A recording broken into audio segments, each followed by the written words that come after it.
we got Morgan Freed from Emo Nite with us. Very stoked to have you here.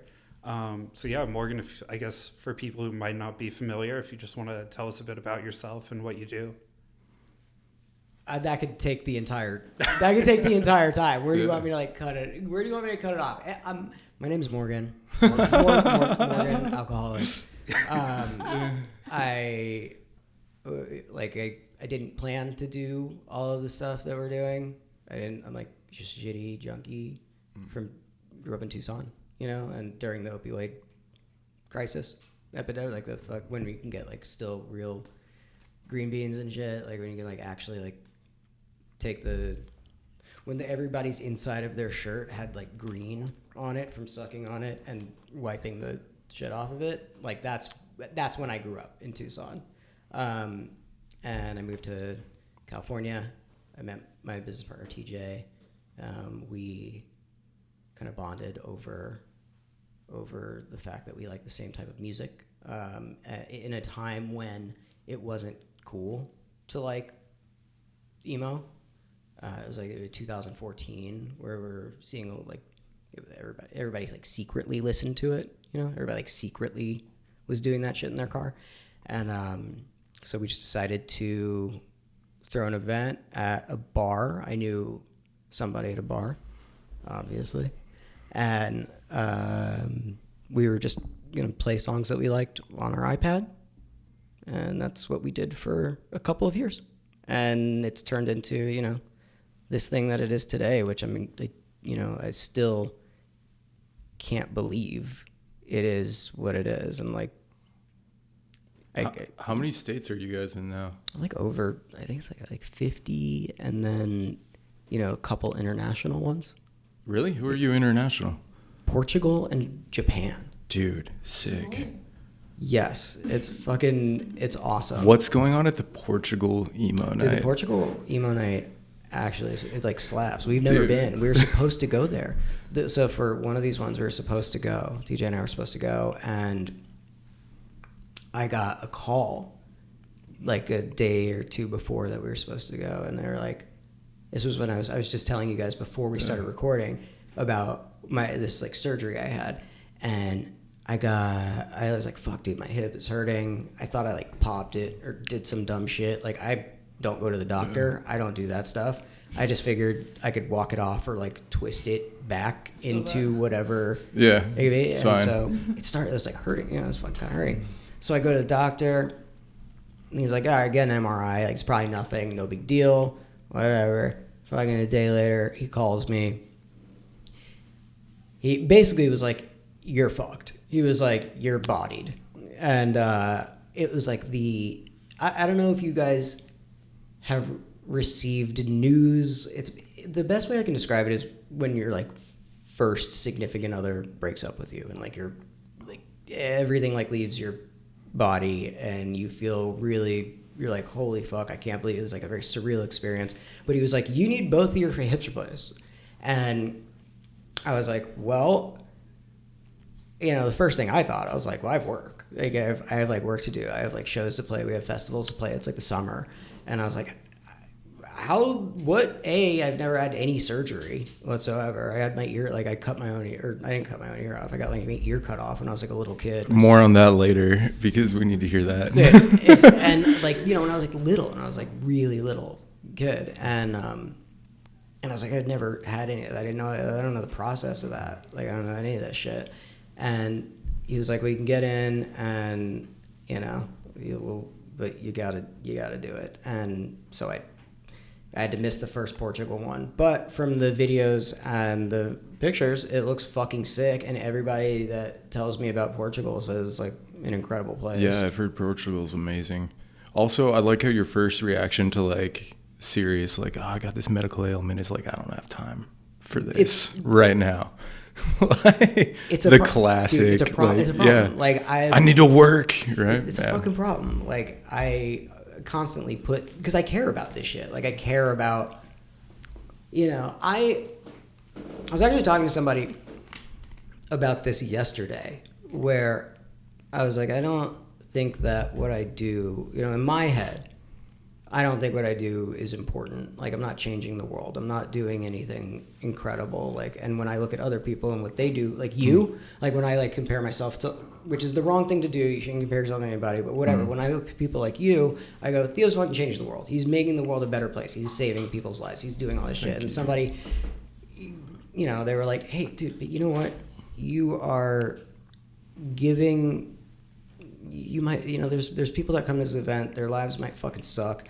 They might work not, you know, 1 billion hours a week, and you're giving them like 6 hours a month to like actually fucking hang out, be connected with people that they like, meet new people, give them an escape. And that is a service. Like, that is doing something good. And if I kind of, it's hard for me to look at it like that, but I kind of have to, right? Like, I kind of have to understand that it is a little bit of escape, and it is a community, and people really, they do love it. And it is, like, you know, it has changed people's lives. Like, I've seen people fucking meet, get engaged, get married, and have a kid. There's kids from fucking Emo Nite, you know? There's people in this world that wouldn't exist if Emo Nite didn't exist. And I think, you know, I have to take a step back and look at that sometimes and be like, while I'm not saving lives, you know, we're affecting lives in a positive way. Yeah, 100%. Like, you got like 50 different venues. It's grown so much, especially from the last time that, like, from when you and I met. I remember getting vegan food with you on like Sunset Boulevard, and like, I don't know how developed it was. It was like 2017 from like going from the Echoplex. And it's like, I feel like you guys have created like an entirely resurgence of a culture. So many people are so happy. It's really strange like that. You know, this was, I think why it is the way it is because it wasn't planned to do. We're not promoters, you know, like we're not DJs. Well, now we are promoters and we are DJs, but we weren't planning on getting into this. Like, we weren't planning on like doing any of that shit. It was a truly like, we're gonna do this thing because we like this thing, and nobody might show up. You know, maybe just our friends will show up, and that's okay with us. You know, and it, through being authentic and doing it in an organic way that people connect to, you know, that's kind of the way to do shit. Like, if people are like, oh, they're real about this stuff, I don't pretend to know everything either. Like, there's like, you know, these like emo purists that are like, this is emo, this is the definitive thing, this is not. And I'm like, I don't give a fuck, dude. Like, I know I grew up on a lot of stuff. I know I probably missed a lot of stuff. You know, there was a good like 5 or 6 year period where I don't remember, you know? And so it's like, yeah, I'm bound to have missed some shit. Like, I'm not an expert on it, but I know that it means a lot to me, so therefore it must mean a lot to other people, and I'm like willing to learn. And that's kind of, and I care about it.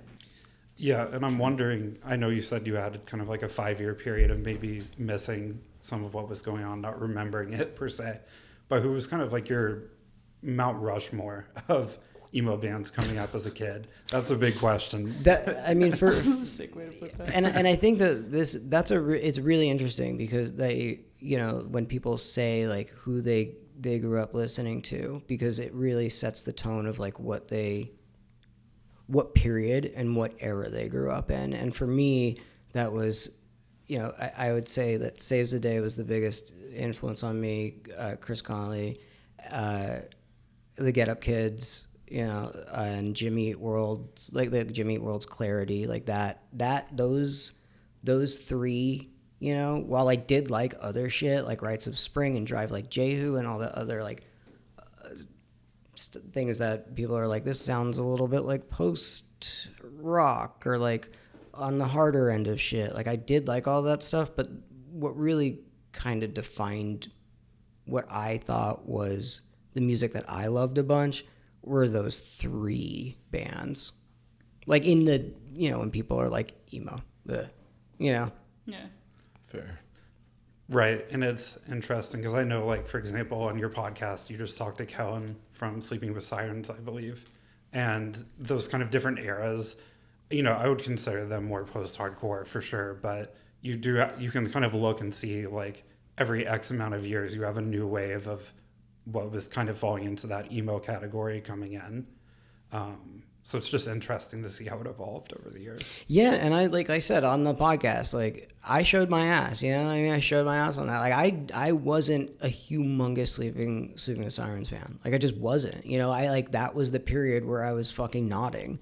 Like that was, but it was in the scene. It was relevant, and it was like everybody that I knew listened to it. So I was like, this is lumped in with that. You know, and now I get to go back and listen to it and have a different appreciation for it and put myself in that era. And, you know, even though like I know these guys, like he's a fucking great guy. And it kind of is I wish that I was like, I've heard the albums before, but I didn't digest the albums in the way that like I was digesting the music that I was really listening to. Like I was aware of it. I was around it. I'm sure I heard it. I'm sure I dated a girl that fucking like loved that album and it was on in the background all the time. But it wasn't like, you know, at the time, it wasn't like what I connected with or what I gravitated towards. So it is, you know, you're right. Like there's so many different, and that's the thing is like we're allowed to have our own fucking thing. You're allowed to enjoy things. Everybody's allowed to like what they like. You're allowed to enjoy things. Dude, I feel everybody's like allowed to like what they people are really weird about that, especially on the internet, which I feel like the internet is something a little different, but like you're allowed to like whatever you want to like. I like some of the weird shit in the entire. I also don't like some of the things that like a lot of people do really like, and I can't understand why, but that's okay. I'm not mad at them for liking the things that they like.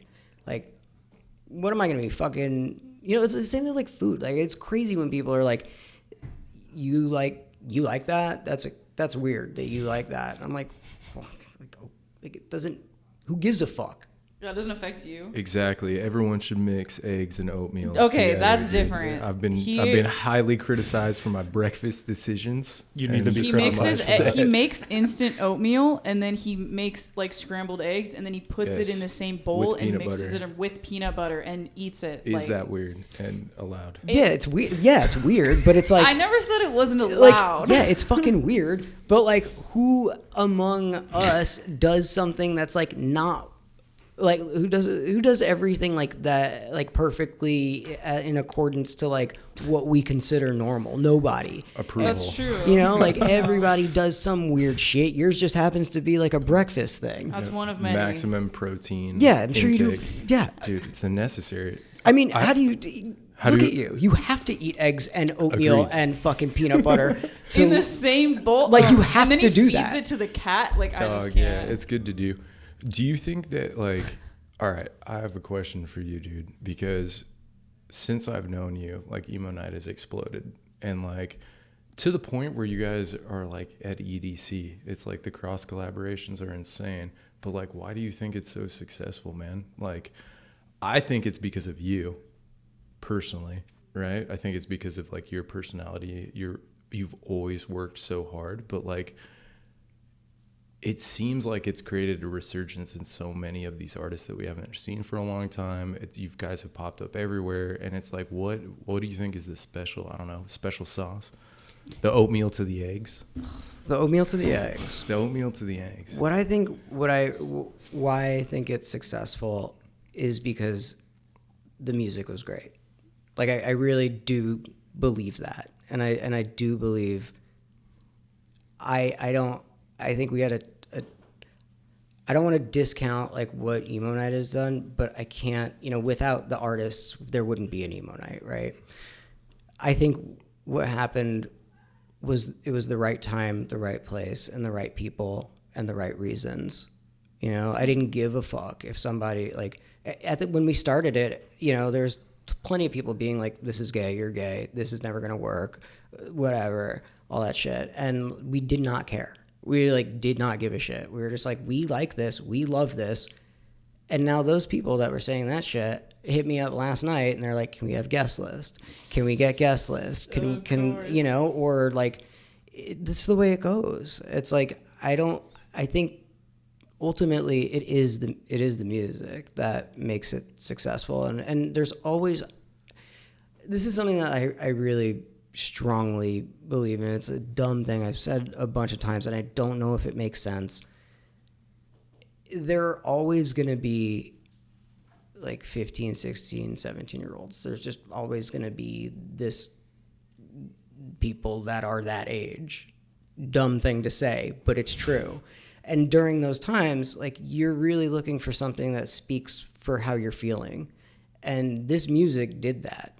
And it also, you know, while Emo Nite is essentially, you know, the music, a lot of it is rooted in nostalgia, we really try and stay current with like what's happening and introduce new artists and like cultivate a new scene, as well as, you know, celebrating all of those artists that we did listen to and still do listen to.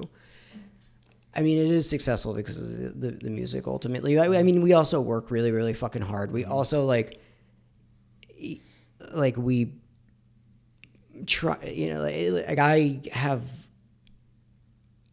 I'll throw a ton of shit at the wall and see what fucking sticks. And I always, like, when I was a little kid, like, I used to play fucking, you know, pretend play guitar in a mirror, being like, one day I'm going to be on a stage that, you know, it's going to be like 300 people, right? Like, that was me dreaming big. I never thought in a million years where I'd be pressing play in front of thousands and thousands of people, right? Like, it looks different. Like, it looks very, very different to me. And so I just keep trying to follow the next right indicated step, I think, and doing the right thing, right? And working with the right people, and like working hard even if there's no monetary exchange. Like, really, I don't know. I just, look, every night I go to bed and my conscience is clear because I know that I did my best to do the right thing for the scene and like the community. Sometimes I'll make a mistake. Like, sometimes I'll fuck up. Sometimes I'll not, you know, like, work with an artist that I really should have. Or sometimes I did work with an artist who was a real piece of shit. Like, it just happens. Those are real things. Mm-hmm. I just keep trying to do the next right indicated step and try and be the least jaded by one of the most fucked up industries where everybody is really kind of a piece of shit. Mm-hmm. I continuously try to like set that aside and look for the best and hope for the best, that everybody ultimately wants the best for like culture, kids, youth, like all that shit. I just have to constantly be like, I hope this is what everybody else wants because that's what I want. So I don't know. There's a lot of reasons. Yeah. I hope it goes in that direction because the music industry is so fucked in so many ways. Dude, it's crazy. Like, it's crazy that how they're just like, that people will just lie to you. Like, yeah. You're just like, they just make up a fucking number and lie to you. And things would be so much easier if I was like, hey, how much is this band? Or how much are you going to charge me for this band? Like, or like, how much are you going to do? How much is this going to cost? Like, just be real with me. Mm-hmm. And then they're like, yeah, we can do this totally. Come back, go through a fucking agent. Like, I get it. Agents' jobs are to make their client the most amount of money. Dude, we were working with artists and we didn't have agents. We didn't have this stuff when we first started. We were like talking to artists, and artists genuinely give a fuck about this stuff and they want to be a part of it. As soon as you like add that buffer in, like, you know, kind of the machine takes over. It bums me out a little bit. Like, and that's just me being real. Like, I do love a lot of agents. Like, I do really love a lot of agents, and I do think that they are necessary for a lot of shit. But, you know, that's the part that bums me out the most, is like, you're just lying to me. Like, just tell me the truth, for fuck's sake. Yeah. Straight up. Yeah, I mean, I've had some conversations recently where, you know, I'll be talking to an artist who is very enthusiastic about the cause, like, loves what we do. We have obviously maybe a shared interest in music. And then, you know, they give you the agent's email, you go to the agent, and then the agent just like shoots down whatever the artist was interested in. And it's just, the machinery and how it works can be really demoralizing sometimes. I worked as a publicist for 7 years, and kind of seeing how the sausage is made, so to speak. It can be a bit like, can't think of the word, but no, it's disheartening. Yes, disheartening. I mean, even though our industries are so different, like one thing I've always appreciated is you've always been super genuine. Ever since I've ever known you, you've helped us. And like, we're in a weird space because like everything we do is we're just trying to do good stuff. So we constantly get confronted by people that are motivated by cash. And it's like, we have like no tangible asset other than like, we just don't want people to die from drug overdose. And they're like, how much money do you have? And I was like, we have none. Could it be that simple that you guys are just good people? Hey, we're just like, trying to could do it good be things. that simple? Like, is that we don't see that now? And like, could it be as simple as like, I want to introduce people to music that they might not have gotten a chance to listen to? Could it be as simple as like me wanting to be like, here's a great community, let's put everybody together, let's make people's lives a little bit better in the world that we live in? Yeah. And you got to actively fight for it. It's almost like as you scale up, like you have to like, you get like, it's like in every industry there's like this like buffer zone that you just kind of have to like battle against, that just tries to like it's like cash induced, or it's just something, it's some other motive than like what you're going for. Why, going back to like why I think you and I was successful is like, I don't care about money. I just don't. Like, it doesn't do the thing in me that it does, that I see it does in so many other people. It doesn't give me the rush. It doesn't give me the high. Changes nothing. Like, it changes nothing for me. Like, all I want is to be able to pay my rent, which is, why do we have to pay this much in rent? And buy food and take care of my fucking dog. Like, if I have those things covered, I'm cool. Like, the rest is just extra. This is extra. The fact that like I am here sitting in this office with you guys on a Saturday, this is extra for me. Everything is extra. Like, I shouldn't be here. Like, I got really lucky. Like, I must have gotten really lucky because I'm not a particularly smart guy. Like, I'm not. You're pretty smart. I'm not smart. Okay, Dude, I'm not smart. Like, I'm not that smart of a guy. I think I'm just reasonable. And I think that I give a shit about stuff. Yeah, you give a shit. And I feel like authenticity like can shine through, especially like in the music industry and just with everything that you do. It's like you said earlier, like you actually give a shit. And that's the difference between like you and all these other like, same thing with like EO. It's like corporate nonsense. Yeah, and then when we get to the places that we're at, you're like, you have to like play ball a little bit. And then once you start playing ball a little bit, you're like, I'm good. And then you get jaded, and then you get like weird about shit. And I have to constantly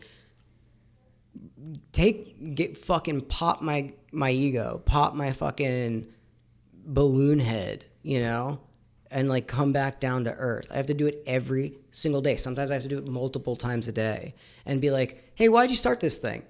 Hey, why did you do that? Why do you want to do this thing? Why is this important? I have to do that all of the time. It's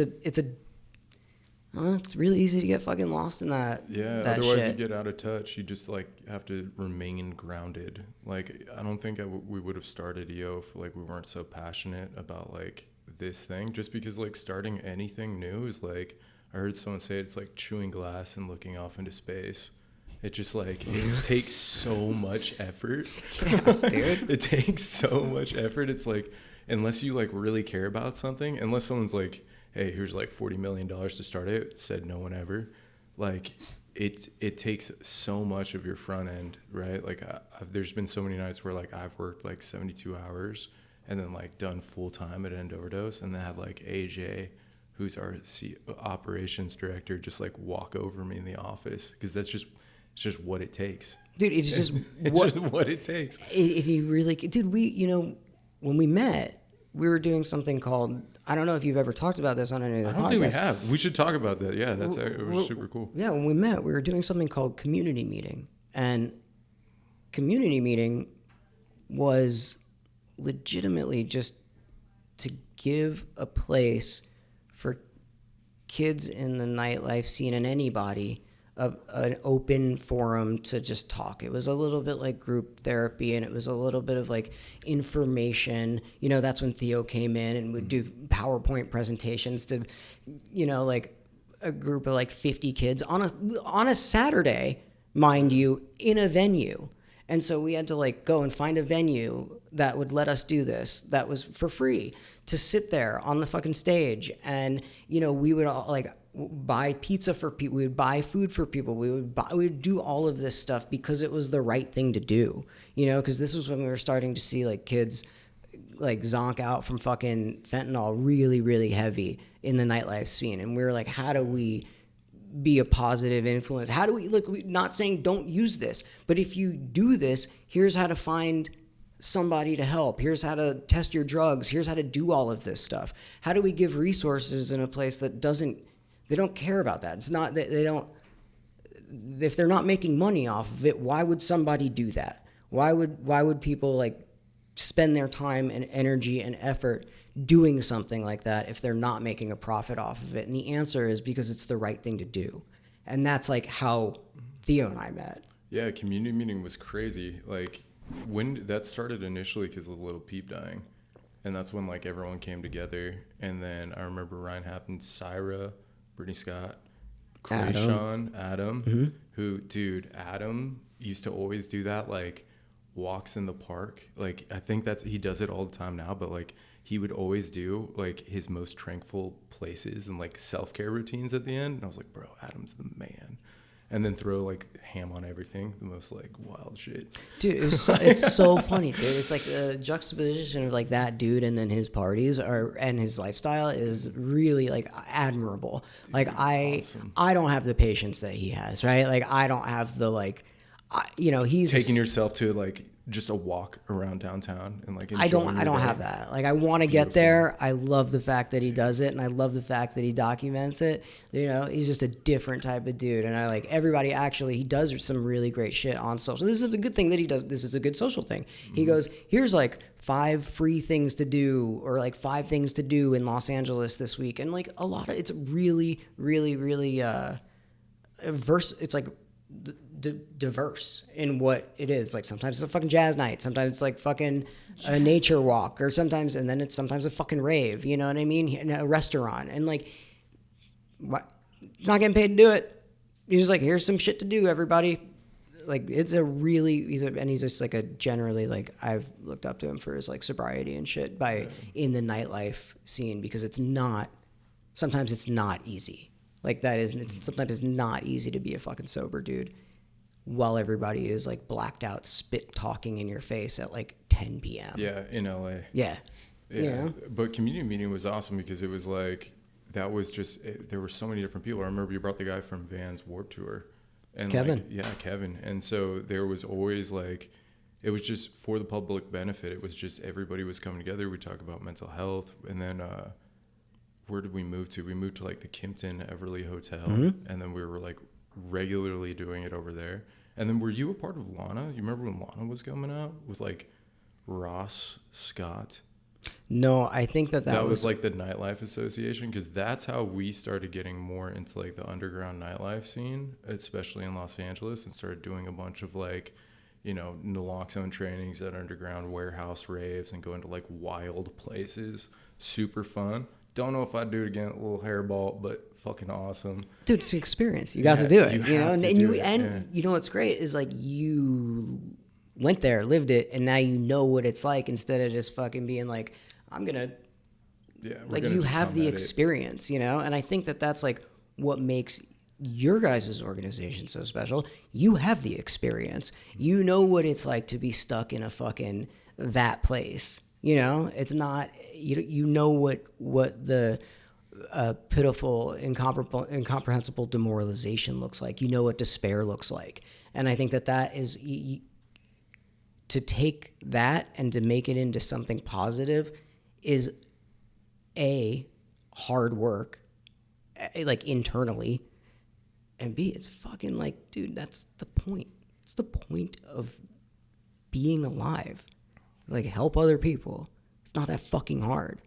It's great. The thing that like bums me out the most, like I get like fucking, I let everybody in traffic. Like, or like I let people in fucking just like, I'm like, yo, you gotta go. You're like, you gotta like make this turn. And when they don't like give me a thing, I'm like, fuck, I shouldn't have done that. You know, fuck you. Like, fuck I should you. have never helped You know, that like, I person. should never be nice ever. Like, this is what I 110 get. South. Like, all I want is someone to be like, thanks, dude. Like, that's it. Like, if I got paid and people being like, hey, thanks, you know, that would be enough for me. And like, it's fucking driving me nuts. I don't know why that came up. I'm just getting it out. Did you take the 110 north up here? I feel like that's, you know, you gotta let those people in. I don't want to talk about it. Okay. I don't want to talk about it. Like, Next question. Next question. If you want to, like another like 3.5 hours like of me bitching about shit that like you can listen to on any podcast, like traffic, weather, sure, I'll do it, and I'm sure I'll have some like fucked up shit to say about it. But yes, it sucks. It's so bad. But yeah, I mean, I think speaking about the community meeting and kind of the community that fostered, I think that really speaks to the fact that like peers need to speak to peers. We don't need like people from maybe someone in position of power, like, you know, speaking down on teenagers, young people, like who are experimenting, not even people who have substance use disorder or anything. But like, I think we need to hear it from each other. And when you know, you guys have fostered such like you've talked about, a very close community where relationships, all sorts of like amazing, authentic things come out of it. I think that having those conversations with each other accomplishes a lot more than maybe being spoke at. I mean, like, it's like why it is, you know, I remember when I got sober the first time in 2008, and there were guys that would come in suits and speak to me, and at the time I didn't relate to that. Now I like really, you know, I really do. Like, I can take anybody for like what it is. But when I was trying to get sober, I was like, what the fuck? I didn't know how to look for the similarities rather than the differences. And now I do. Now I'm like, how do I do the similar? But when I wanted to give a place, and like I wanted to give an opportunity for people or like kids or whatever, whoever the fuck that may look like me, that doesn't get spoken at and actually like gets talked, not afraid to get in trouble, like not, I don't give a fuck, you know what I mean? As long as you're like, I don't care. The worst thing you've done, I've done it, you know? And hearing that from somebody who looked different than me was hard for me to grasp when I was trying to get better. And so I think by bringing everybody that like does do nightlife and does look a little bit like alternative or whatever the fuck, like, you know, that was an easier pill for fucking 14, 15, 16-year-olds to swallow. You know, now I am the old guy. Now I am fucking that you are, you know, you hate adults and then you become them, you know, and I am that. But like, now I understand that it's necessary to do that. Like, I understand. And that's what I wanted. I just wanted somebody to be like, I understand you. Like, I just wanted somebody to be like, I get it, dude. Like, that's what I wanted. And I wanted to be that person. And I wanted to have that community for people to just be like, we get it. Yeah. And I mean, I think, you know, with End Overdose booths at your shows, as you know, we've gotten bigger, you've gotten bigger, it's cool to see the trajectories of each, like, you know, kind of group getting bigger and bigger. But when people come to an Emo Nite show and see End Overdose, it's like, okay, like Emo Nite as a community cares about me. I feel like it's not, you know, you can go up to the table, get trained, that's awesome, but even just having that resource available to people who might want it or need it, I think is just another aspect of making an authentic community. This shit didn't exist when I was going to shows. You know, when I was like 14 and 15 going to shows in like, you know, in like really, really small venues in like a really like weird little city. You know what I mean? Like this, you would never see something like this in any of those places. And because, you know, it didn't exist. It was, you would be afraid that you'd get arrested if you would talk about it. Like there's a lot of different things. The world have changed a little bit. It also wasn't, I wouldn't have thought that it was cool. Like, I don't know if I would have thought that that was cool. Like, that is just being real. Like, if somebody was like, but the fact that, like, you know, you're putting this into places that people think and actually are cool opens up a whole world of people growing up and being like, oh, it's okay to talk about this. This is cool. This is like not something I need to shy away from. And I, you know, it's slowly changing the course of what's acceptable to talk about and what's acceptable to like be open about in places like nightlife and events and festivals. Like, I would have been fucking scared. I would have thought somebody was narking on me, dude. Like, I would have thought, like, that's what I would have thought. And that is a reasonable thing to think as a little kid, having zero experience and only being a drug addict. And the fact that you guys have made it so prevalent in all of these spaces, you know, now kids are growing up and thinking that it's normal to talk about this stuff and normal to ask for help and normal to have resources to deal with what they're going through. Yeah. It's not a fucking lame thing anymore. It should be. Like, that's kind of like our whole strategy too, is like, you know, when you do drugs for the first time, when you smoke weed, someone shows you how to do it, you learn all this weird stuff, like you smoke it out of an apple or a can and you're like, this is the shit, dog, right? Whatever. And but like through your drug using process, you understand like how to do them better, which ones are the best, which ones, like, hey man, this one will do this. You learn all these things, but you never at the same time learn, hey man, if it goes wrong, do this.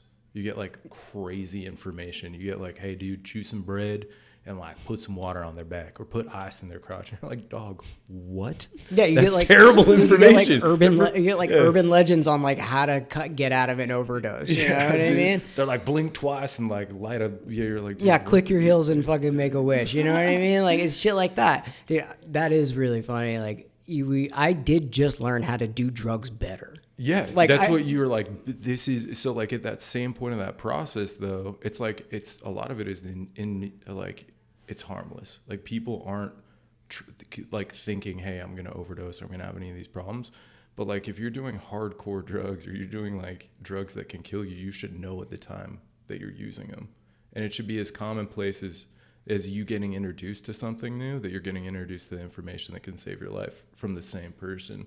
But I think the only way that we do that is we change our culture at its roots, where it's like, hey man, this is showing up in places that you would normally go. That's right? That's exactly what I was like saying. Like that you said it a little bit more eloquent with me than in like probably with less swearing. You know what I mean? Like that's exactly what that's exactly what it is. And like therefore, so that's why social media, you know, your guys' socials accounts are really funny and good. You know what I mean? Like relatable and funny and good. And it's not coming from a place of like talking at you. It's talking with you and like fucking around. And like, who does drugs? People that fuck around. Like, you know what I mean? Like you have to speak to your audience. Like, and you guys speak to an audience that people who do drugs aren't perfect.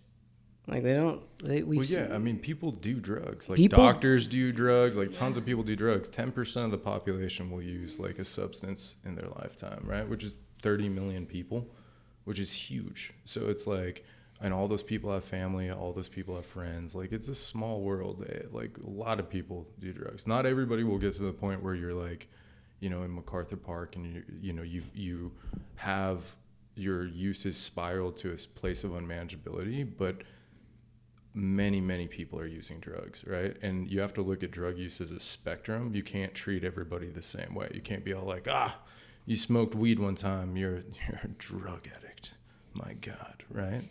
But you also can't ignore the fact that like in that point of that spectrum, like when you think of like where you were when you were using at 13 versus where you were using like, you know, in your 20s or 30s, like that as that like time progressed, the way that you use change, like it progresses forward a lot of times. And in that process, you have to treat people and meet them where they're at. Like you can't have a one size fits all solution on the way that you engage with people. Otherwise, you're just going to like, nothing will get done. I think that we do that a lot in the world that we're living in. You either are this or this. You are either you like this or this, you know? And I don't think, you know, it's been set up that way for reasons, you know, and it's mainly for a profit and all that other shit. But like, that's just not how people are. Like, that is not the reality of the situation. You can think a certain way and understand another thing. Like, you can, like, it's like, if anything, I know, like I said, I'm not a very smart guy. What I do have is the most experience in addiction and understanding people with addictive personalities and understanding how to talk to people who are either in addiction, about to be in addiction, or recovering in addiction. Like, if anything, that's where I have experience. That's where I think I'm like, all right, I'm all right there. That's the one thing I know because I did it, you know, and I have that experience. Like, I didn't go to college. The first fucking day I went to college, I left 10 minutes. I did go to college. I went to college for 10 minutes, and I left because I went to go buy drugs. I was like, I can't handle this. I have to leave and go buy drugs. That is the most college experience I have, right? And I don't remember. Where'd you go to college? The Pima Community College Hell yeah, in dude. Tucson, Arizona. Pima Community I went for College in like Tucson, Arizona. Shout out. Yeah. Well, you know, it's really funny. Like I did go to college.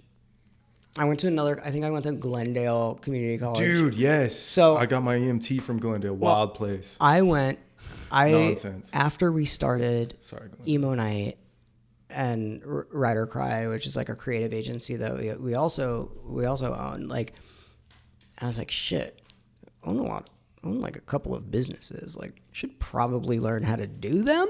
And so I took like a business 101 course at Glendale Community College. Did it help? It was actually really cool. Yeah. I was at the place where I was like, I was interested in it, not like I wasn't aimlessly being like, I gotta have this credit in order to do this thing that I never want to that I'm wasting money on, that I'm never going to use again in my life. Like, I'm trying to get a business degree, but I gotta learn pottery. It's like, no, dude. Yeah. Nothing against pottery, but yeah. Well, dude, it's just like I went with the sole purpose of being like, I want to know more and how to be better at the thing that I'm doing. And like, I learned a couple of things, you know, ultimately. Like, I learned like some rules of it, but like, those are always changing. Like, the world is always changing, and that's why it's like the shit that I remember from school, I haven't used one fucking thing that I ever learned in a classroom. You know, the things that have helped me be like successful are things that like I made the mistakes on, things that like I had to personally go through, you know, like, and the things that I had to actively be a part of a thing. I couldn't be, I'm not the type of person that can fucking sit in a class and ingest information. Like, that's not the type of person that I am. And to assume that like, that's what you're supposed to do and that everybody that's the way to do it is like, to me, sounds nuts. Like, 'cause I am not that person. And if I'm not that person, there's probably a billion other people out there that are like, I feel gaslit by fucking the education and the academic whatever industry is. I don't know what it is, academia. Like, I feel gaslit by the fact that like I have to do this shit and this is what we're supposed to do, you know. And that is like, and another thing, coming back to like the successful, like why Emo Nite is successful is like constantly questioning like how we can break the norms of what we're supposed to do and what we're supposed to be and what we're supposed to look like. And I know that sounds like cornball alt guy shit, but like, it's just kind of the truth. Like, not everybody fits into a box. Once you understand that, you can start working with it. What are you guys smiling at? Oh, I was making faces at He fucking just- Mike. Making Because I had faces. some shit in my eye. What? Yeah, no. You had some shit in your eye? I'm a child. That's like literally what. What it did you is. do? You had I some was bullshit in your eye? Yeah, dude, my fucking eyeball. Like, Dude, you was want to just know like- what? You, like, Yeah, I I've had feel the it, fucking yeah. same zit in this inside of my nose for Pop like it. 2 months. Pop it on camera. I have I'm popped so it. I have sorry. popped it, but it just keeps coming back. And it's in the most fucking dumbass, inconvenient place because it's like right here, and then it makes my fucking nose red, and I look like it's a fucking like couldn't be worse. And I don't know. Instantly, my mind goes to be like, you have a zit in the same place in the inside of your nose for 2 months. You have to be dying. You're dying. That is cancer. You're dead. You know, it's literally probably just like some You weird should put- oil pore thing. I don't know. You know what works for me? Because like I used to have not like hella bad acne, but like I like those little patch things, but also like dry low, and it's like this like dry. What is dry low? I don't know what I just call dry low. I don't know if that's just like the brand or like what the thing is, but I don't know. This is not a brand shout out, but it's Yeah. like it's just like this weird paste shit, and you just like dab it on. And I guess like toothpaste can also do the same thing, but it just dries out that area and it sucks like all the moisture out, and so it's like super Pro nasty. tip. But, like I thought yeah, toothpaste it was used like to a work. wife's tale. Is that I mean, weird? I've never done it, but I'm just saying, like, I feel like it.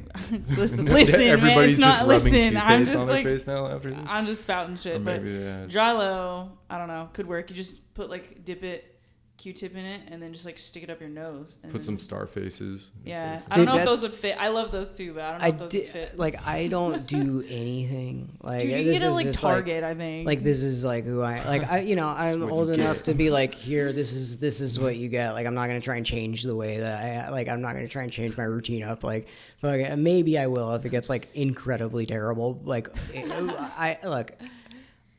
I can't see it. It's not, dude. It hurts, and it comes back, and it comes back once. It comes back once a week, and it gets that you would see it if like the inside, like if it was getting bad again, know like what my you fucking tip of my nose would be red. I was speaking to somebody on the way over here, and I was like you know, she was like girls use tons of shit on. There's this like fucking whole cabinet full of shit. My mom like got swindled by like Mary Kay psyop when I was like a little kid, like, and like so when all I did was like the only thing I've ever done is like put lotion on my face after I shower.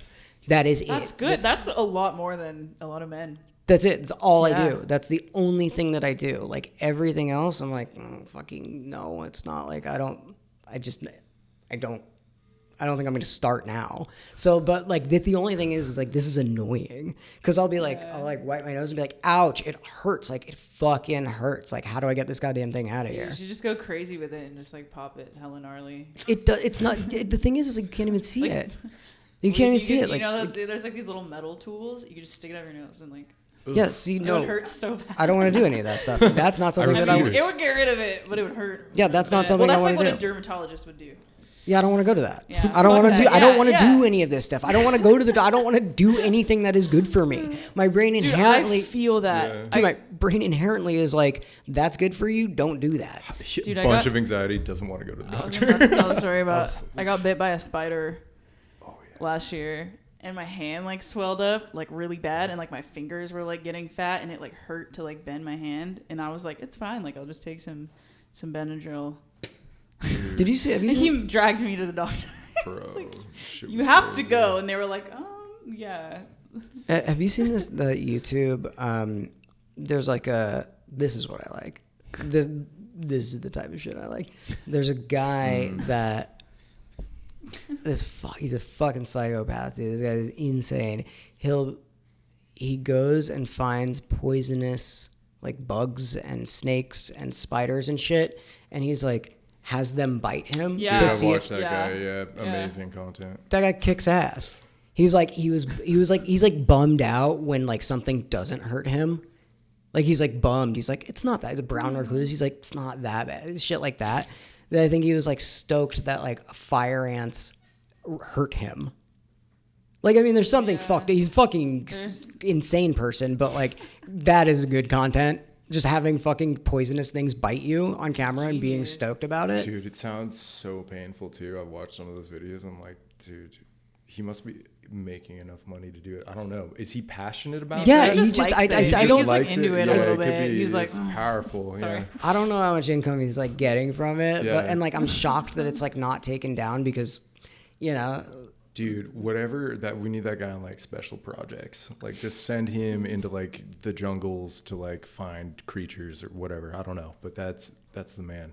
it's just Beetle stings. It's just crazy that like I am such a pussy about like all that stuff. Like I am so, like I don't. I feel like that's okay. Like, you know, like jungle wasp. Like you're like, you know what, dude, I don't want to get stung by the rare breed of jungle wasp today. Dude, there's like spiders in Australia that are probably close to my size. You know, they're fucking like I don't like that. I'm sorry. I don't think that that's good. Like I think that sucks. That's scary to me. It's disgusting. Just having a conversation with you, just a whole ass Australian spider. Have you seen the videos of like, I think it's Australia. It's like when all the spiders come in and they like cover all the trees and like the neighborhoods with like just white, and it's like an orb weaver or something. That sucks. Yeah, but tiny. But yeah, there's a bunch of them. It doesn't matter how big they are. It sucks. All of it sucks. I don't like them. They're gross.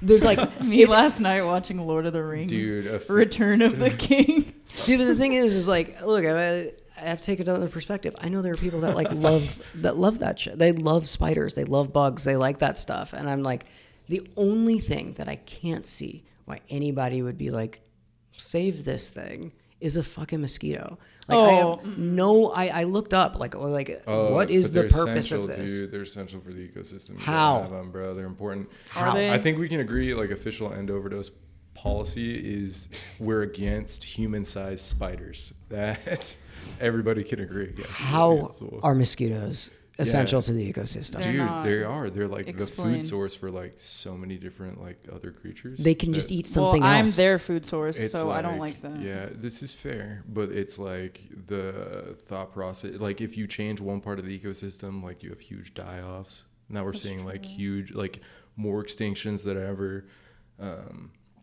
Yeah, I don't like them either. They don't bite you. I first do of not all. think that a fucking You're immune. He's immune to mosquitoes. I don't think a goddamn thing would change if every mosquito was gone. I do not think that anything would change whatsoever except our quality of life would become better. Maybe like 50 species of like birds would die or something, just like really awful. There might be research on this, but we need to do our own We research. have the I way we think. have laptops. So like Jamie, pull that up. Yeah, please pull that up. Yeah, pull up what happens when you get rid of the mosquito population. Actually, see if there is any purpose looking to it up. mosquitoes. Pull it Like up. because I think I have looked this up before. Mosquitoes form an important source of biomass in the Boom. food chain, serving as food for fish as larvae and for birds, bats, and frogs as adult flies. Okay, Some can't they just species eat are something important else? pollinators. Like once it goes Yeah, away, like there has to be something. Like I'm Like- sure these birds, bats, and frogs are eating other types of bits. dude, when I bits. when I run out of one type of food, I don't go, well, I'm gonna starve to death. Like I go and find something else to eat. Dude, have you ever met kids? I feel like kids are totally like that. They would just like fucking die if they had like no applesauce. Kids? Yeah, dude, some kids are just like, nah, don't like it, never gonna eat it. And you're like, dude, this is the only food you have. They're like, Dude, no. I'm seeing some bullshit on the internet. That's crazy. What? That's an example. What? Sorry, I'm still reading about mosquitoes, but it says, like, imagine if all the rice in the world disappeared. Nobody eats only rice, but if rice disappeared tomorrow, a lot of people would have a lot less food. Yeah. That's fine. Imagine. Dude, rice is fire. No, not the rice. The mosquitoes. The mosquitoes. I think as an analogy. Sorry, that- I that's wasn't okay. listening to anything you guys were saying, and I just heard you say like applesauce and it was be gone, and I was like, damn, Dude. sorry. I'm also open to being incredibly wrong. That is just a strong opinion. I also don't think it's an unpopular opinion. I'm like The these wise things man fucking suck. knows no shit. Dude. Like I think that has been that's been like my strongest. Like that's been this like where I'm like, all right, I'm good. Is I'm able to see like both sides of everything. Like I'm not so like there's certain things I'm like I really am like this is what I believe, but I can see another side to it. Like I think that's been like incredibly beneficial to like my life in general. It's a really rare talent these days. I had written down being curious about just in relation to End Overdose, what you're passionate about, and we got your passion about killing mosquitoes, which Yeah, bridges. that's probably more important. Yeah, So. but I mean, we do want to know your passions Tell us your beyond passion. bug murder. I mean, well, that's not. I don't want. I don't like. Well, you just said actually. I don't want anything to look. I have wish, it on camera. I wish we could. You have, cooked, bro. Wish everybody nothing would be bad any time. I wish everybody could. It's all your fault. But like, I don't know, what the fuck am I passionate about? Like, here's the thing. It's really funny because we have been, hold on, I'm gonna do that. Keep this in here. Keep that in there. I also like go and buy the wrong thing. Like, I was just like, I need chapstick, and I like if I need chapstick and shampoo, like I'll buy. This is like medicated lip ointment, and then I bought conditioner. Like I was like, fuck, like I.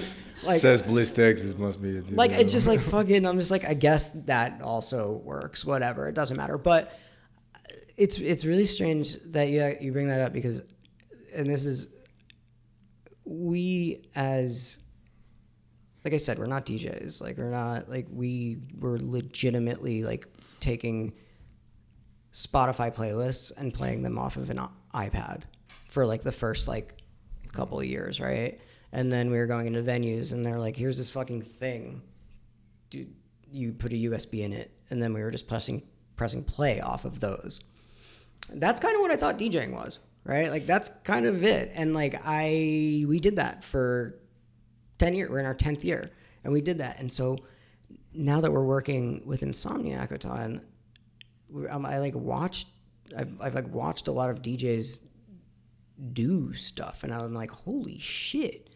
You're using this as like an instrument, like you are good at this thing that I didn't think that, I have my experience with it, and that's like what I knew. I never watched anybody do anything with it, and I knew that people really loved it, but like I wasn't aware of it. So since we're working with Insomniac, TJ and I, my business partner, were like, let's go to DJ school. So we took a 10-week DJ school course, and it was like every Wednesday from like 8:30 to 10:30. Even with our fucked up busy ass schedule, I was like, God damn it, dude! Like another thing to add on my calendar, especially when I try and go to a fucking AA meeting also every single day. Like another thing I have to do. I didn't think, I'm fucking old, dude. I did not think that I was gonna find a thing that I liked anymore. I was like, this is kind of it. Like I kind of got like, that's it. Like I don't think I'm gonna find anything new. It's so much fun. I love it. It's so cool. I know this sounds like really, really, really like lame, and like I know it sounds lame to be like DJing is cool. I like it, but it is, and I really like it. And like it's fun. And I can like, my brain is a mile a minute at any given time. I'm sure that anybody that's listening to this and has listened to the entire thing or has listened to any like radio show or podcast I've done over the last like 7 years is like, that guy is spazzed out. You know what I mean? Like he cannot stay on one fucking thing, which is fine. It's like part of my personality. I get annoyed with it. I'm annoyed with myself all of the time, but I can now, it's rare that I get like more than 1 hour to spend on something, like sit there and spend on something like I could. And there have been like a couple like Saturdays or like Sunday evenings where it's 6 p.m. and then it's midnight, and I've just been sitting in front of the fucking thing, like making like edits and trying new stuff and playing with it, and I really like it. Like I think that is awesome, and I wanted to like, like I think I'm like a pretty good songwriter, but I'm pretty bad at instruments. So having a song that's already made, and like I have a good ear, so being like, this song go this song, this vocal will go with this song, this like it's actually kind of it's like perfectly suited for a guy like me, like to have like. Have I'm taking somebody else's talent and then making it into something else is cool. Yeah. I don't know. I think that like I am passionate about. I don't know. I'm passionate about like figuring out how to like give back to shit. Like I am passionate about that. Again, all the stuff I'm passionate about is like kind of fucking lame to say out loud. Like it just is. Like it's, you know, like if I was like a younger version of me, I'd be like, guy sucks. You know, like you want to like spend your time trying to do good stuff, and like yeah, I kind of do. Like I do like doing that. It coming up with new ideas. I really what a stupid thing to say, but like I'll call Theo every once in a while and be like, hey, I have this really fucking like why it may not be possible, I don't know, let's see if this is possible to do, you know, like how to like start something new and make things that don't exist, like create things that don't exist, you know, like forever when we started this fucking Emo Nite, people were like, we don't get it. That doesn't exist. What is that? That is, we don't understand.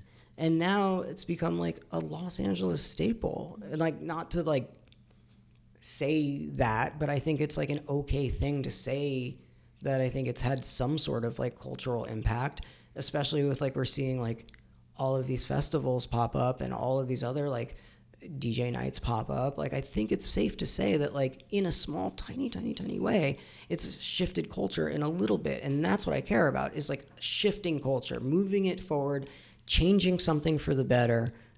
I don't know. I can't put my finger on exactly what I am passionate about, but if I had to like round it out, it's kind of that. And like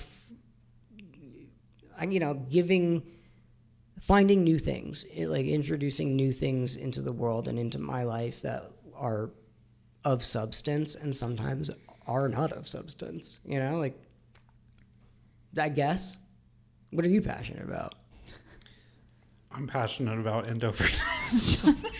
Dude, and becoming a meme guy. Yeah, my meme game has been,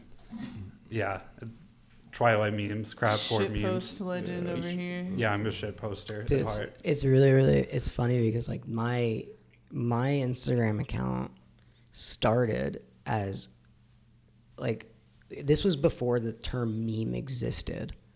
It was just like me and my friend from Australia who has an account called like Brown Cardigan. We would just email each other funny pictures we would see on the internet. Like email each other funny pictures. That's how I received like my memes.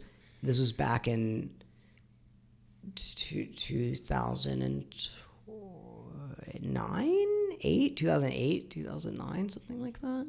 Like that's how like I like, and I since then I like, it's become like incredibly saturated. I can't keep up. Like I don't, you know, like I just wiped it. But like that's kind of how I started being on the internet, was literally finding funny pictures, and before the term meme existed. I think pre-meme was like when, you know, those motivational posters where it's like a picture and then a black frame around it, and it's like, do your best. But then people started making funny pictures of those. And I remember I would just like go to a website and like scroll through those pictures and think it was the funniest thing ever. Same. You know, I probably shouldn't admit that on camera or recording, but okay, this is a safe space. Yeah, this is time to be honest. Yeah. So. Yeah, I mean, I don't give a fuck what anybody. Here's the thing: is like I don't care at this point. Like I don't care. Like I don't care. Like this is like kind of who I am. I miss that era of the internet. I wish we could go back to just like shit posting. Like now I open up Twitter and like everyone's arguing about shit they will literally never experience or see in their life. They're like arguing about something like that just like doesn't matter. And I'm like, can we just like, I just want to see shit. Well, yeah, I mean, half of it is like rage bait because now you get paid for engagement. And it's genius. And then people really engage with it. Like they really think it's real. Yeah, I mean, like when I open the fucking app up and I go, what are you fucking idiots fighting about today? You know, what's the thing today that you guys have made up that doesn't exist that you guys can spend your entire day arguing about? Literally. And then I fall into it and I read the comments, you know? Like I'm a fucking patsy for that shit. Yeah, I'm not gonna say this artist's name, but say it. Yeah, that guy TX2. He posted and was like, you know, I'm like cringe because I've been purposely rage baiting you to up my engagement, and which fucking worked. Like, my Twitter and TikTok is just him getting stitched and reposted constantly talking shit about him, and you know, I mean, I I'm sure some of it is sincere, but like he has really maximized that engagement is engagement, and like more people are going to see you even if you're pissing them off. I mean, that's what it's that's still like literally eyes. what every thing on Twitter is. It's like you're either this side or this side. You think this way, it's wrong, and then you get fucking everybody gets yelling at each other. And I'm like, what if both of you guys are wrong? Like, what if everybody? What if all of you guys? What if all of you guys are dumb? You know, and like just don't fall into that shit. I don't know. I have a lot of strong opinions about Me stuff too. that like I don't like at this point. Like I don't care. I don't care what people think about me. Like I don't really do anything bad anymore. You know, like so. I don't give a fuck. Just a dude being a guy. Cancel me. Who gives a shit for having an opinion? I don't care. I don't give a fuck. What do I care about? You heard it. I go to you heard bed. it here first. I go like fucking go to bed. Like I go to bed knowing that like I did like the best that I could every day. I try to help somebody. I try to help you. I answer the phone. I fucking do the right things when nobody's looking. Like I don't give a fuck. You think like something that about like I don't care. It doesn't bother me anymore. And that's also like I guess it might be an age thing. You know, like it also might just be an age thing where I'm just like kind of who I am. Dude, I think that's just being like too in the internet, like just burnt out from the internet of just like letting go of it. It's just crazy how much beef there is for like every industry. Like, dude, we've been starting to build up like our LinkedIn account, which is very uncool, but also very necessary. Dude, people like love LinkedIn. They love LinkedIn. LinkedIn. It's just like a dating app Dude, now. What's crazy is people are like beefing on LinkedIn. These are business professionals. These are industry professionals, just like having the same type of language and like messaging that you would see in like Twitter or like TikTok comments. And you're like, dude, what is this? Yeah, it's all It's fucking funny, dude. it's It's crazy. like everything is the same thing. I am burnt out on the internet. Like ultimately, like I am burnt out on the internet. I really try and put my phone down a lot. I really, really, really try and put my phone down a lot. And I think what really sucks. This is the thing that I do think that sucks is like, you know, when like tragedies happened when I was younger, like 9/11 or Columbine, like it took weeks to find out any of the information, right? And it was a big deal. It was a really big deal, you know, and people cared about it. And it really like, you know, it was impactful because we didn't have all the information at our fingertips. Like now something so fucking gnarly can happen. And in 5 minutes, it's done. Like it's done. Nobody fucking thinks about it ever again. And like, why do we think we have so much anxiety and depression as people? Is like, we're not supposed to ingest this much information in this small amount of time. You know, like it's just not, we're not supposed to. We're not supposed to have that. Like our brains aren't like meant to keep up with the amount of information that we're getting constantly thrown at us all the time, every fucking day, every fucking minute. And like, I don't know, I'm not going to be a fucking idiot and be like, we take away technology and not move with the times. Like, I'm not that fucking dense to be like, take it away. It would be better without it. But like, I don't know, there's like good and bad to everything. And I think that like, for the most part, I don't know how good it is. Like, I don't know if it's doing more harm than good. And like, fuck it, I don't care. This is becoming an adult. I don't care. Maybe I'm a boomer. It doesn't matter. But like, I don't remember feeling this way in like ever. And I'm not used to like hearing, you know, kids that go to our events like being like so overwhelmed with the world and like the just everyday shit. You know, like I'm not used to that. And I don't know if that's a normal thing, but I know that, like, look, at some point we used goats as currency. Like, shit changes, you know, and that was normal then. And, like, what's normal now, like, you know, I know that things progress and I know that things change, but I just, like, I can't put my finger on, like, if it is positive.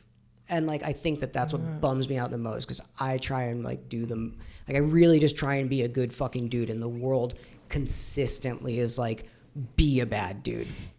I think that it's just like a lot of people don't know how to do good, right? Or like see the opportunity. Because like if you're constantly, like I call it passive bad, like if you're constantly bombarded with images of just like, you know, this person died, this terrible thing happened, and you're just watching it the whole time like a viewer, you're obviously going to feel terrible. It's like going through any type of like traumatic event, like it's happening to you.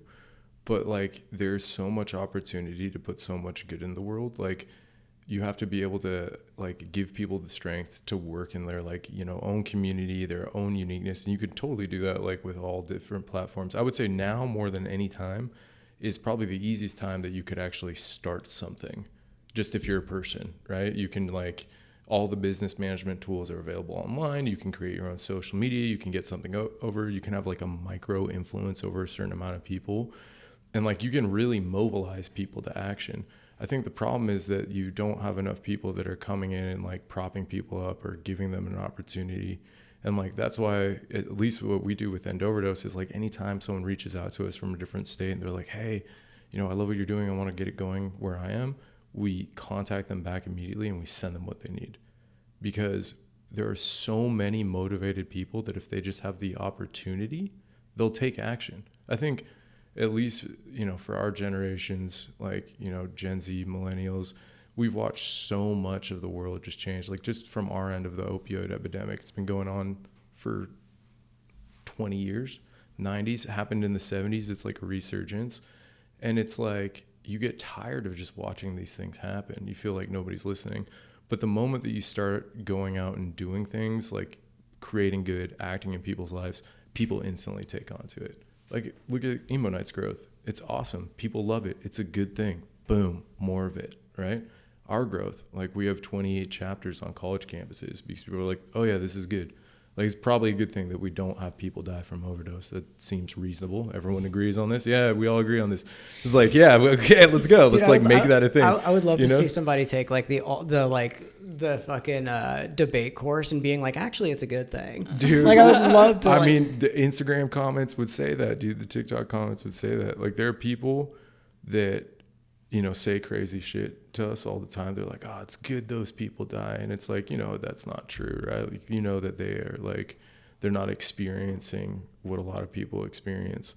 But there is a problem that we have, which is people will find, the people that are totally against like the work that we do. And they'll essentially go toe to toe with them and fight them. And the problem that we have right now is like when we keep building those divisions and we start attacking those people, it only increases their like position. You only hear it more. You have to like pay them no mind. Yeah, I know. And it's like people are real life internet trolls and like they're getting attention because people think that like this is a normal take. It's like if anybody in the street was like, hey bro, just let him die, you'd be like, dude, no, fuck this guy. What did you say? Crazy thing to say. Yeah, that is an insane thing to say. And it's like, it's almost like that, like the nonsense of it, you just have to treat it for what it is. It's like, I pay these people no mind, right? And you have to focus on the people that are really trying to enact change and make their, you know, their communities better. Because, I mean, I think we see it consistently. Like, I mean, Anthony Green donated his set to End Overdose, which is huge. You guys have done a ton of work with us.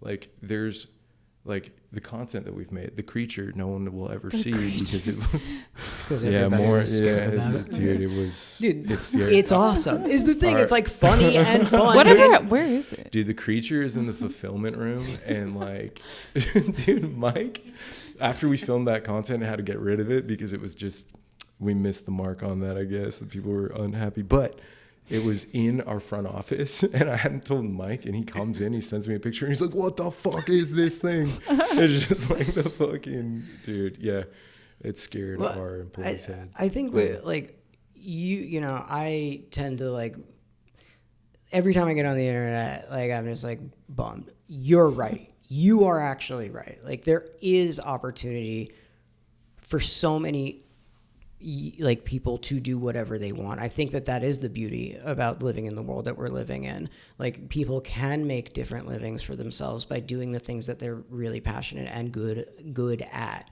and have a positive impact. Like that's possible. Whereas like maybe, 10, 15 years ago, if they really had a good cause, they weren't able to like get in front of anybody to like talk about it or like put it out there, that wouldn't have been possible. So like there are like, like I said, like I'm not supposed to be here. Like this is, if I can do the things that we do with still working with people like you guys and still working with like Vic Fuentes, like his organization Living the Dream, and still do that and like have a positive impact, anybody can do anything. Like I am living proof that anybody can do whatever they want to do. Like that is actually the truth. Like I said, I was psyoped into thinking that like you have to go to college in order to be successful. Like I just was. And I do believe that there's absolute necessity in doing that. Like I do believe that there's like I have FOMO for like the college experience. I have FOMO for like sitting in class and doing group projects with people. Like I have, like in another life. Let's do it together. Let's just go. When? We can just Dude? bust out the the old dude, timey you're like saving everybody's glue lives. sticks, the glue sticks that like the paste them on there Dude, to make huff like them. a fucking no. Don't Gotta get this project done, man. I don't need you huff the glue focused stick. on this. See, that was the problem. Is like as soon as you put me in a group project, I'm like, how do I get high? Hey, What happened to all the what are fucking- the things that I can all do? the dust off is gone. But like I mean, like I wouldn't like. I think you have to. It depends on like what you want to do, and I didn't know I still don't know what I want to do. Like I'm established in the career that I'm in, but like I think we're learning until the day we die. Like we're just like we're learning until the day we die. We can do whatever we want. I could fucking switch up some shit in the next couple of years and do something different. Like it's just the world is an endless.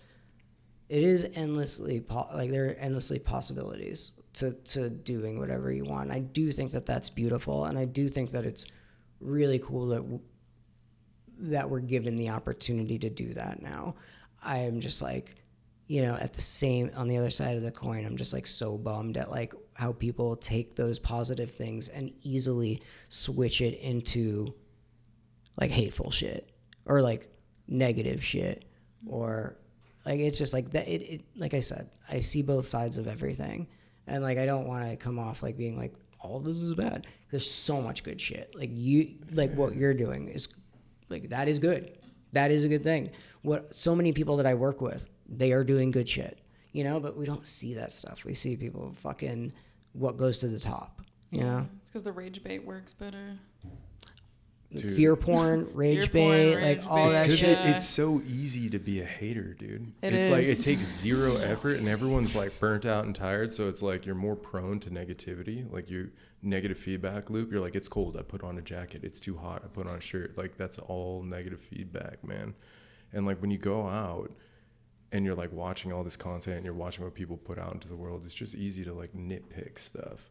It takes a mass amount of effort, not a mass amount of effort, but you have to actively be like, hey, here's the positive in this, right? It takes effort. That takes effort. No, it does take effort. It takes effort, but I think that it's like the effort is so beneficial to your day to day, right? It's the same reason that we do, like we try and like we're incorporating this like reward system into our online training right now, which is what we're going to work on some stickers with you. And like we did it with health, which is super cool.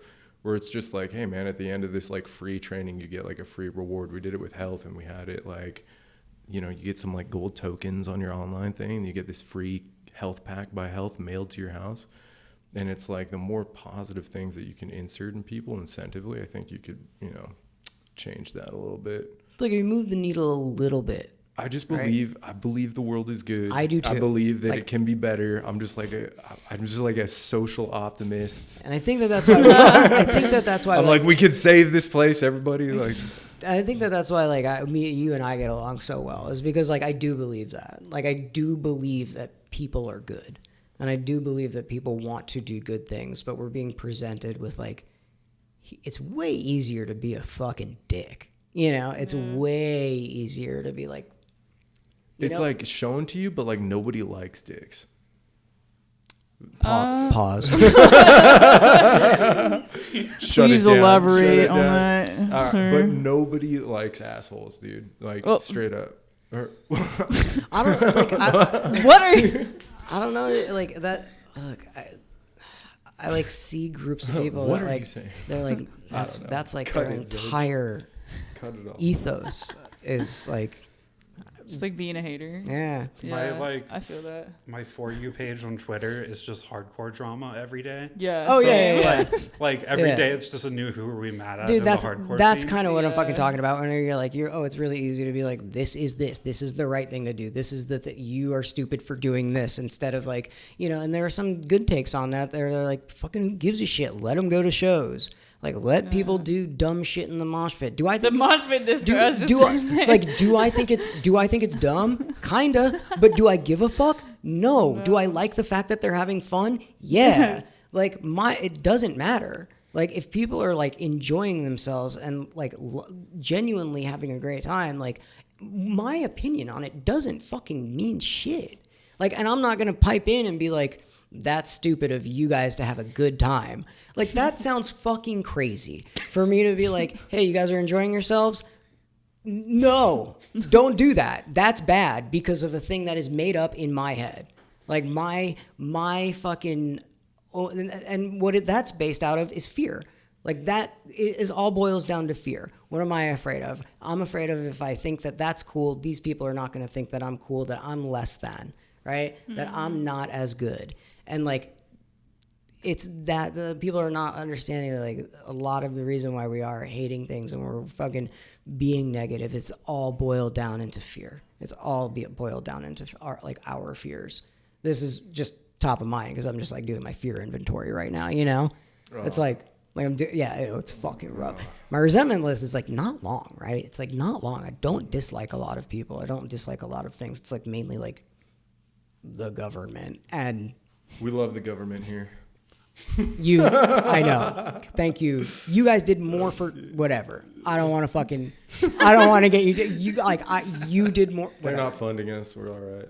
Yeah, whatever. You guys, it's fucking crazy that you guys have done more to help with like training and ending overdose than the like states, like state departments and fucking local governments. Like that to me is fucking absurd.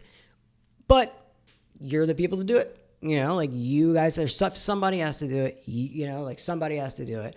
They're gonna fucking like send a ton of money to war, take half of our taxes and send it to fund some shit that like who like is whatever. You guys are actually like doing the right things. I don't know. I am that anyway. That's where my fear.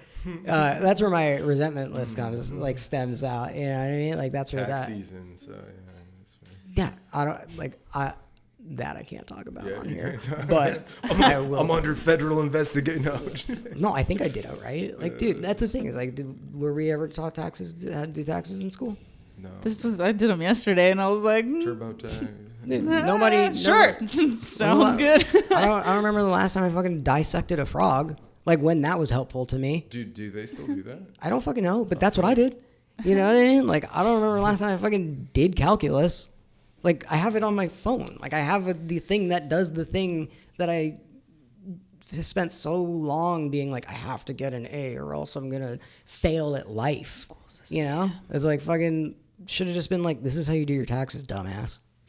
I agree. Like this is how to be. I like, think school's a scam. Controversial opinion. The thing is, not all of it, but yeah. I feel like just throwing kids like 17-year-olds, 18-year-olds into like a lifetime of like debt and all this other nonsense for stuff that they have like no idea what they're gonna do. It's like, hey, if you know what you're gonna do, then like send it, like go all the way, like go for it. Maybe this is not a take that I should be publicly saying. Zedge can edit it out, or he'll just leave it in. I just think like you can learn anything at any time in your life, and I don't know. Now this is just I think it's sick when like people, like I said, like I don't know, like I still don't know what I want to do. Right? Like I still don't know. Like I still don't know what I want to do. And to be like, if somebody was to be like, what do you want to do when you're like, when I was 18, Bro, when I was 18, I was legitimately... What the fuck was I doing when I was 18? What was I doing when I was 18? I was Drugs. I was yeah, I have to like pull my fucking Just like pausing. like I was legitimately like sleeping. There was I told this story to my business partner the other day because it was like we were talking about like what we were doing at the times that these albums were coming out, and it was like I was at a room. I was like renting a room in an apartment in Tucson. There was a mattress in there, and that's pretty much it. Like mattress and like spread clothes, but the mattress was leaned up against the wall, and for some reason I was like, yeah, I should sleep under that. Right? So you're going to ask a fucking me, an 18-year-old kid, to be like, what do you want to do for the rest of your life? I'm like, I don't know, bro. I don't even know how to sleep on a mattress. You know what I mean? Like, I don't know the last time you fucking talked to like a 17-year-old, 18-year-old kid. Like, yeah.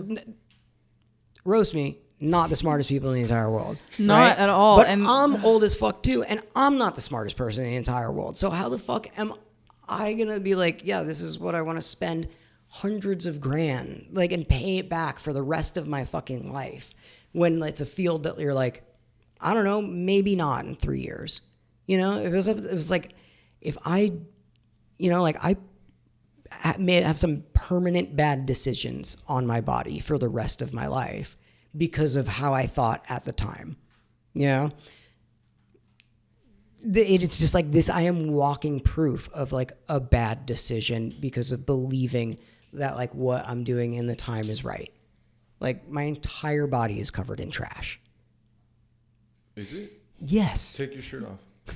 You want me to? wow.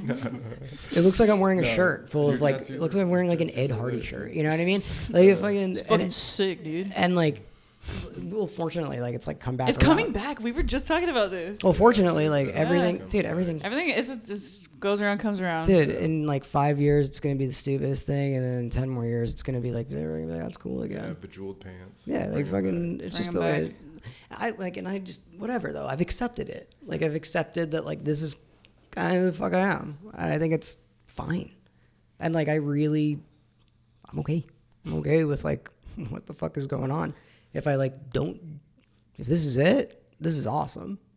I daydream of having like a fucking job at a coffee shop. I daydream about that shit. I daydream about working in a grocery store. I think that shit is so fucking cool. Like I really do. I think that stuff is awesome. The grass is always greener type of shit. But like if this is it, this is all I get. I walk out of here, I drive out of here, I get smashed by a truck. Like cool, I did some positive. Hopefully I had some net positive in the fucking world. I also probably did some ton of negative, but I don't remember it. It doesn't count if you don't remember it. Yeah, it doesn't That's the count if you rule. don't remember it. Yeah.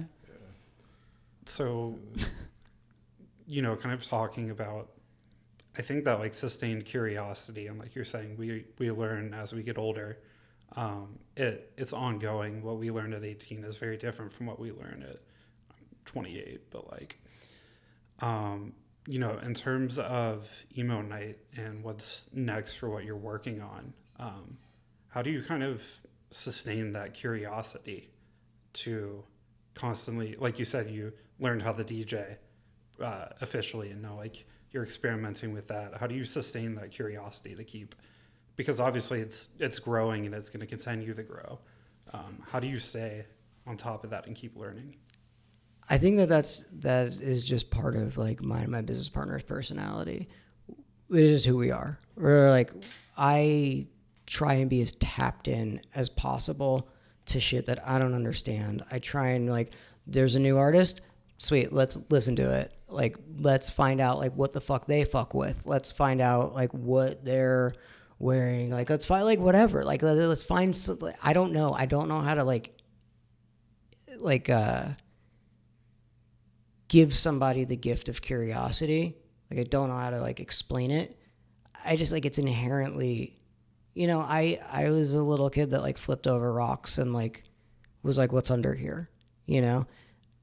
I'm doing that now at like my age. I'm just like flipping over different rocks, right? Like I was like, I'll always have that. And I think it's really important to do that because it's not only like, and it takes work, you know what I mean? Like spend fucking like most of my day answering emails when like I don't want to do that. I want to be discovering stuff. I want to be seeing things. I want to be listening to things. And like I want to be talking to people. I want to be being like, what do you fucking like? What do you think is like? I don't know. I have been, you know, I've been given the gift of like sobriety, which is I get to hang out with a bunch of people that like I never would have been in the same room with. You know what I mean? Like I think that you know, there's so many more benefits to it that I never would have imagined.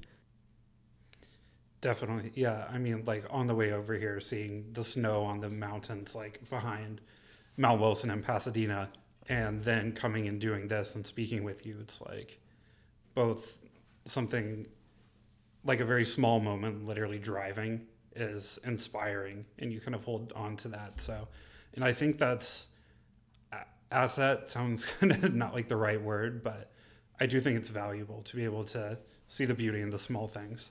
Dude, I mean, but nobody tells you that. Nobody tells you that those things that are small, like really, really take advantage of that. You know, like take advantage of the things that you like, those memories and those moments that you're just like in them, as opposed to just like living and doing the next thing. Like really, I don't know. I really try and my memory's cooked. You know, my memory's, dude, I'm roached. It is fucking done, dude. And so like any chance I get to remember like what I did when I was a little kid, or like if I smell something that like brings back something to me, like I wish that I could remember that. So I really try and make what I do every day now. I like really try and like remember those things because I don't remember most of my childhood. Like I at least don't. And I don't know, maybe that is like the why I am the way that I am, but I can't change it, you know? I don't know. So like now everything that I do, I'm like, I also like, you know, I talk to a bunch of really smart people, and whenever I go like, I gotta go do this, that, you know, they'll say something dumb. They'll say some dumb shit like, you get to go do that. You know, like you get to go do this. It's just like changing the phrasing of like how I view the things that I do during the day. And like, again, a lot of this shit sounds like fucking inspirational poster stuff. And there's a reason why that exists, is because like it kind of holds true. Yeah, I fuck with that. Like doing stuff with intention as well. Yeah, maybe that's like the smarter, like nicer way of saying it, you know?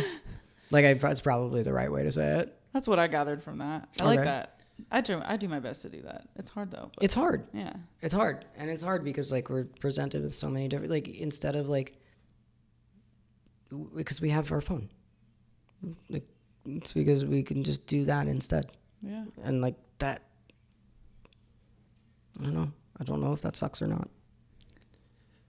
Yeah. So I think what's next for Emo Nite? What do you have coming up? I mean, obviously a lot, 50 cities, it's constantly growing, but what's kind of like you had last night, which we appreciate you doing that and coming through here, but I know I was kind of you're a gangster for that. I was a little no, but I was also a little bitch on email.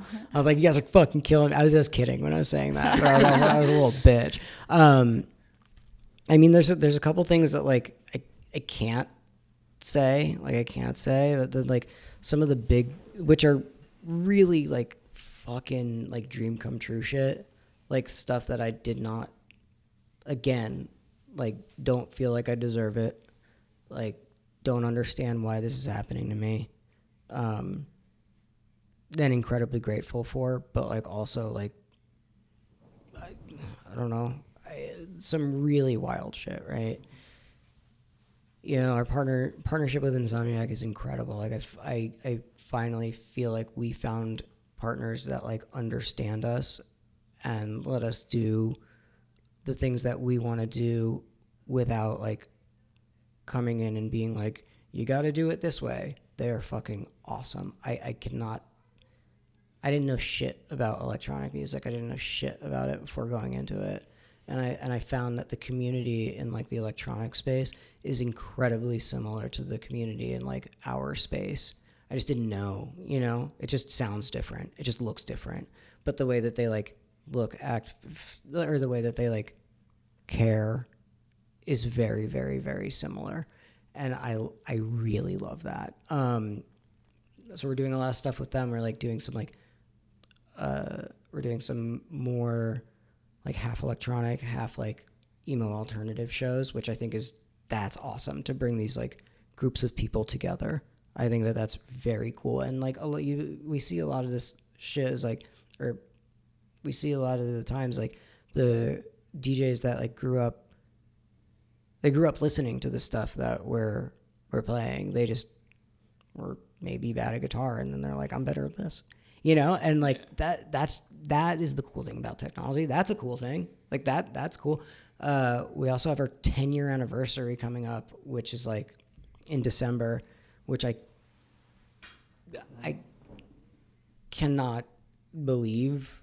You know, for me, doing anything for a day is crazy, let alone like a year, let alone a decade.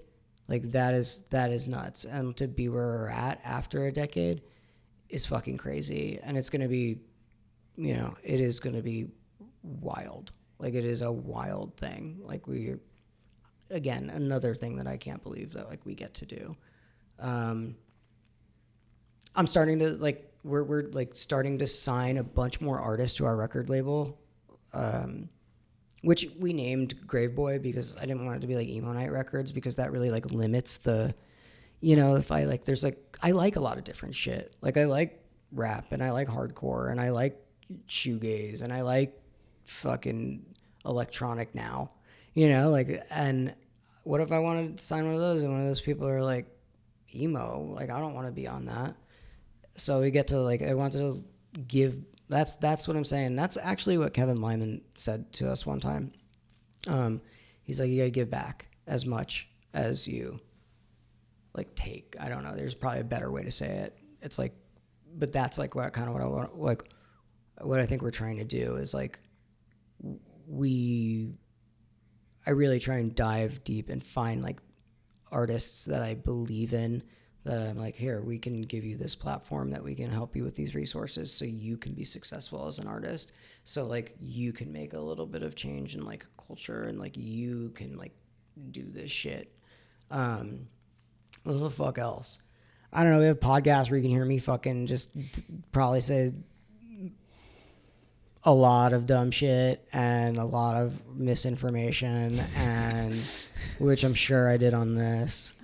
Like, but we're reviewing like, or not reviewing, we're like doing like deep dives into the albums that all the bands are playing at like when we were young. We're starting there, but I want to start doing different albums. I want to like, once we're done with those, I want to start doing like albums that aren't even in like the emo realm. You know, like I want to start like really diving deep into these, because like, I don't know, like doing a music-based podcast, like in my eyes, I'm like, how do I make it fun? How do we make it like actually interesting? And how do we make it like actually cool? And I think that we found like a really great recipe for doing that, because, you know, somebody says like, what are you doing? Talking about an album? It's like, gives a fuck. Listen to it. You know, it's like, so we're trying to find out like more things about that, talking to like not only the artists that were like the artist, but talking to the people that were around during that time, talking to like friends of the band, talking to like maybe the producer, talking to the fucking like all types of shit, that things that you can't just like fucking Google, you know, and telling stories about that time and that era and how that album was made. And I don't know. I think we've like banked a couple. I think we really like are in the groove of shit now.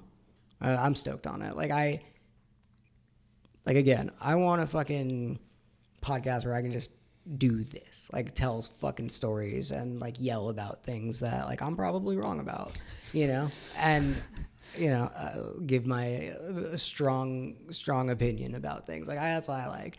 But I think that I found like a really good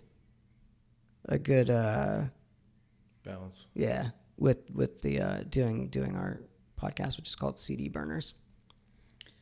Sick. And can we find that like on all platforms? Yeah, that's what my business partners are very good at. He's good at social. He's good at all that shit. He's smart. He is good at stuff.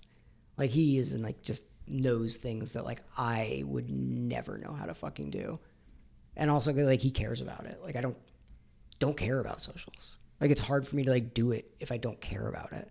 He cares about it. You know, he likes that stuff. Like that's, and I think that that's awesome. And I think that that's like, you know, and that's not the only reason like why we make really great partners. Like I think that we like very much do the thing that like business partners do. Yeah, you have to complement each other in certain ways for sure.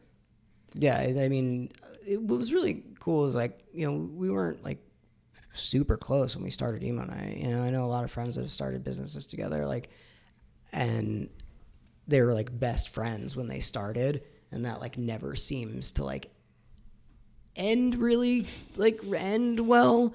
And we were just like kind of friends, and then he grew into becoming my best friend, you know. And I think that, I don't know, I like to see the progression of not only like the company, but like also our lives like together, and all the people that we know and have met throughout the years. I think that that's cool. Totally. Cool. Well, dude, thank you again for coming through. We really appreciate you taking the time, and I especially enjoyed the mosquito discussion. So. Great. I could do this for another like 3 hours, dude. I am fucking like I can